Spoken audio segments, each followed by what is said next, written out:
Cycle কোম্পানির offer চলছে, তাই জন্য এখন যে 1 লাখ টাকার উপর দিতে পারবে সাইকেলটা তৈরি হবে।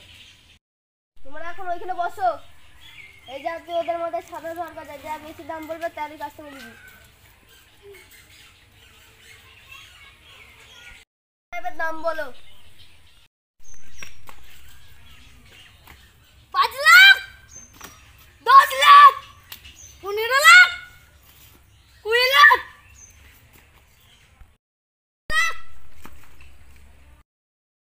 আমার থেকে বেশি দাম বলছে। কি করা যায়? 50 লাখ, 100 লাখ। ভাই এই সাইকেলটা এমন কি আছে তোমরা এত দাম দিয়ে সাইকেলটা কিনছো?